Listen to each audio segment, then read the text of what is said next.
અને એલસીબીએ મોતીવાડાના રેલવે ટ્રેકની આસપાસ અને અન્ય જગ્યાએ તપાસ શરૂ કરી. પોલીસે મૃતક યુવતીના પરિવારજનોની સાથે રાખી સીસીટીવીની તપાસ કરી. ઉલ્લેખનીય છે કે મોતીવાડામાં ટ્યુશનમાંથી ઘરે જતી યુવતીનો શંકાસ્પદ હાલતમાં મૃતદેહ મળી આવ્યો હતો અને જે બાદ મૃતદેહને પોસ્ટમોર્ટમ અર્થે ખસેડી પારડી એસઓજી અને એલસીબીની ટીમે તપાસ શરૂ કરી છે. તો મોતીવાડાની આ ઘટના છે વલસાડ પારડી પાસે આવેલું ગામ અને જ્યાં યુવતીના મૃતદેહ મળવા મામલે એસઓજી અને એલસીબીની ટીમે તપાસનો ધમધમાટ તેજ કર્યો છે. એસઓજી અને એલસીબીએ મોતીવાડાના રેલવે ટ્રેકની આસપાસ અને અન્ય જગ્યાએ પણ તપાસ હાથ ધરી છે. એસઓજી અને એલસીબીની આ મહત્વપૂર્ણ તપાસ સીસીટીવી પણ ચેક કરવામાં આવી રહ્યા છે. તો વલસાડના પારડીની આ ઘટના છે જ્યાં યુવતીનો મૃતદેહ રેલવે ટ્રેક પાસેથી મળી આવ્યો હતો. તો એસઓજી અને એલસીબીની ટીમે તપાસના ચક્રો ગતિમાન કર્યા છે. મોતીવાડા ખાતે તપાસ હાથ ધરી છે.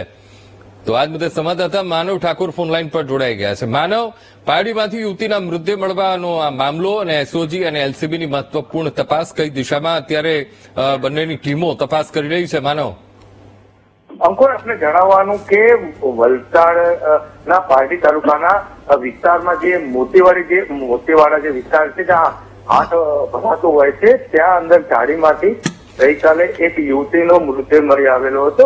કોલેજિયન યુવતી, 19 વર્ષીય યુવતી ટ્યુશન જવા ગઈ હતી ને ત્યારબાદ અચાનક જ તેનો સંપર્ક કપાયો હતો. ત્યારબાદ રસ્તા ઉપર તેને શોધખોળ ચાલુ કરી હતી. ટ્યુશનના રસ્તે તેનો પરિવાર ગયો હતો અને ત્યાં જે રીતે તેનો મૃતદેહ મળી આવેલો.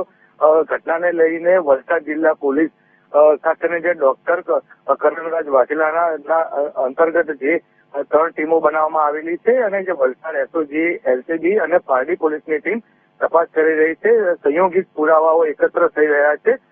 જે યુવતી છે તેનું મોત કયા કારણસર થયું છે, તેની હત્યા થઈ છે અને હત્યા પહેલા તેની સાથે કોઈ દુષ્કર્મ કરવામાં આવ્યું છે કે નહીં તે તમામ વિષયો જાણવા માટે જે યુવતીનું છે એ પેનલ પોસ્ટમોર્ટમ કરવામાં આવી રહ્યું છે. સુરત ખાતે આ પોસ્ટમોર્ટમ હાથ ધરવામાં આવ્યું છે અને જે પીએમ જે રિપોર્ટ આવશે ત્યારબાદ સમગ્ર મામલો ખુલશે. અત્યારે તો જે વલસાડ જિલ્લા પોલીસ પર ભારે દબાણ છે અને આ તમામ કારણ કે જે યુવતી છે 19 વર્ષની યુવતી હતી, સ્વસ્થ યુવતી હતી, એટલે તેની સાથે કોઈ અણબનાવ ચોક્કસથી બન્યો હોય તેવું માનવામાં આવી રહ્યું છે અને તેને જ લઈને જે એલસીબી, એસઓજીની ટીમ તેમજ એસએસએલની ટીમ પણ ત્યાં પહોંચી હતી અને જે ઘટના સ્થળ પર ત્યાંથી યુવતી સ્કૂટી લઈ ગઈ હતી તો ત્યાં આગળ આજુબાજુ કોઈ પુરાવા છે કે નહીં તે અંગેની તપાસ ચાલુ રહી છે.